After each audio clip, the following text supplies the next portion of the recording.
কেকার স্বাদ কাহনে সকলকে স্বাগতম। আশা করি তোমরা সবাই খুব ভালো আছো, আমরাও ভালো আছি।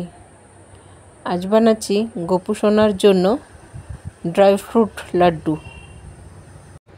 তাহলে আসো দেখে নিই গোপু সোনার পছন্দের লাড্ডু কিভাবে করছি, সঙ্গে থাকো।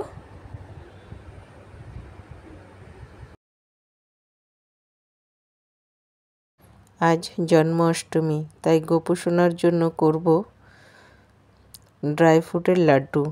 তার জন্য নারকেলটাকে খুব সুন্দর করে গ্রেটের সাহায্যে সব নারকেলগুলোকে গ্রেট করে নেব।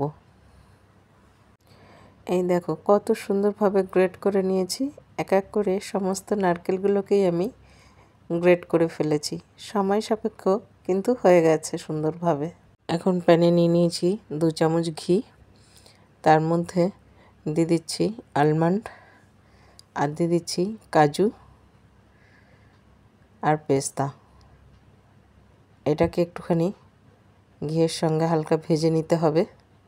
ভেজে নিয়ে এর মধ্যে দিয়ে দেব চীনাবাদাম। এটাকেও এর সঙ্গে একটু হালকা করে ভেজে নেব।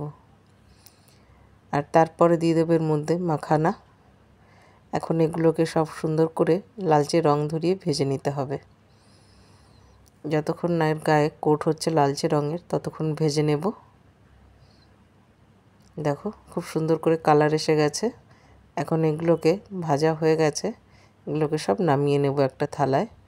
এগুলোকে নামিয়ে ঠান্ডা করে নিতে হবে।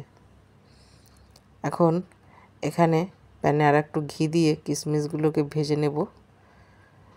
কিশমিশ ভাজা হয়ে গেছে, আবার এই প্যানের মধ্যে আর একটু ঘি নিয়ে নিলাম। নিয়ে এখন গ্রেট করা নারকেলটাকে এর মধ্যে দিয়ে খুব সুন্দর করে ভেজে নিতে হবে। এটাকে খুব সুন্দর করে ভাজতে হবে, আর নাড়া বন্ধ করলে হবে না, যাতে নিচে লেগে না যায়। আর এর ভাজাটা যত সুন্দর হবে না, এই লাড্ডুর টেস্ট ততটাই বেশি সুন্দর হয়।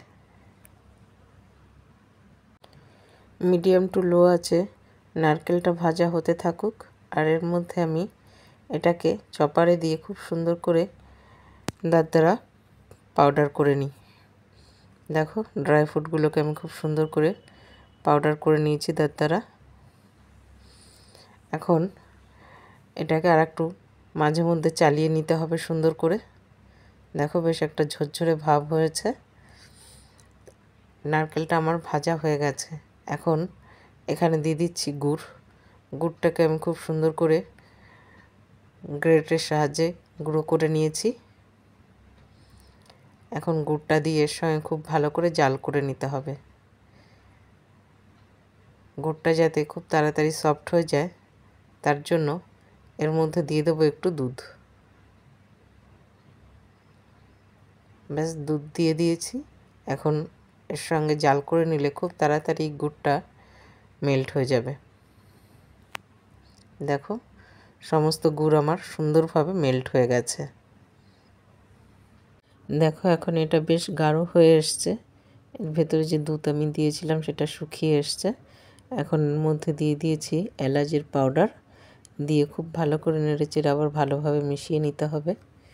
এর ভিতরে একটু গ্রেভি থাকবে না, সেইভাবেই এটাকে জাল করে নিতে হবে। যে ড্রাই ফ্রুটটা চপারে গুঁড়ো করে রেখেছিলাম সেটা দিয়ে দিলাম, আর দিয়ে দিলাম কিশমিশ ভাজাটা। দিয়ে এখন খুব সুন্দর করে এর সঙ্গে মেশাতে থাকতে হবে। মেশানোটা খুব ভালো করে মিশিয়ে নিতে হবে, আর নাড়াটা বন্ধ করলে চলবে না, কারণ নিচে দিয়ে যদি লেগে যায় তাহলে কিন্তু লাড্ডুর স্বাদটা সম্পূর্ণ আলাদা হয়ে যাবে। তার জন্য ধৈর্য সহকারে খুব ভালো করে মিলিয়ে নিতে হবে। আমি তো ঘরে গোপু সোনার জন্য ড্রাই ফ্রুটের লাড্ডু করছি। তোমরা কে কী ঘরে বানিয়েছো আমাকে কিন্তু কমেন্টে অবশ্যই জানিও গোপু সোনার জন্য। দেখো খুব সুন্দর করে মিশিয়ে নিচ্ছি, আর এটাকে খুব ভালো করে মিশাতে হবে, আর খুব ভালো করে টেনে নিতে হবে, যাতে এর মধ্যে এতটুকুও জল বা রস না থাকে। তাহলে যদি একটু রস থেকে যায় না, তাহলে কিন্তু লাড্ডুটা সুন্দর হবে না। সেই জন্য ধৈর্য সহকারে খুব ভালো করে মেশাতে হবে, বারবার উল্টে পাল্টে, তাহলে এর ভেতরের রসটা একদমই টেনে যাবে।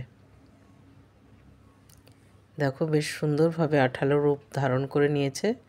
প্যান আস্তে আস্তে ছাড়তে শুরু করেছে। যখন এইভাবে প্যানটা ছেড়ে দেবে নিজের থেকে তখনই বুঝতে হবে যেটা হয়ে এসছে। এখন আমি গ্যাস বন্ধ করে দেব। এখন এক এক করে সব লাড্ডু আমি পাকিয়ে নেব। একটু গরম আছে, কিন্তু না, এটা গরম অবস্থাতেই পাকিয়ে নিতে হবে। ঠান্ডা হয়ে গেলে না ভালো করে আর লাড্ডু পাকানো যাবে না। আমি লাড্ডুর শেপ দিয়েছি, তোমরা চাইলে এটাকে বরফির শেপও দিতে পারো। আমি যেহেতু গোপুসোনার জন্য করছি সেই জন্য লাড্ডুর শেপ। দেখো এক এক করে খুব সুন্দরভাবে লাড্ডুগুলোকে আমি বানিয়ে নিয়েছি। দেখতে খুব সুন্দর হয়েছে। আর এই লাড্ডু না হয়ও খুব টেস্টি। দেখো খুব সুন্দর করে আমি লাড্ডুগুলোকে প্লেটিং করে নিয়েছি। এখন কিছু পেস্তার পাউডার দিয়ে এর উপর দিয়ে গার্নিশ করে দেব। পেস্তার পাউডার দিয়ে গার্নিশ করলে দেখতে বেশ সুন্দর হয়, আর গোপুসোনাও খুশ হয়ে যাবে। দেখো খুব সুন্দর হয়েছে। তোমরা কারা কারা এই লাড্ডু ঘরে করছো আমাকে কিন্তু অবশ্যই জানিও। আর একবার হলেও এই লাড্ডু ট্রাই করো, খুবই টেস্টি হয়। গোপুসোনার তো খুব পছন্দ, তোমাদেরও নিশ্চয়ই খুব পছন্দ হবে। ভালো লেগে থাকলে লাইক শেয়ার কমেন্টস করে দিতে ভুলো না। আর যদি আমার ইউটিউব চ্যানেল থেকে দেখে থাকো তো প্লিজ সাবস্ক্রাইব করে দিও। তাহলে আজ এখানেই শেষ করছি। সবাই ভালো থাকবে, সুস্থ থাকবে। দেখা হবে পরের আরেকটি ব্লগে।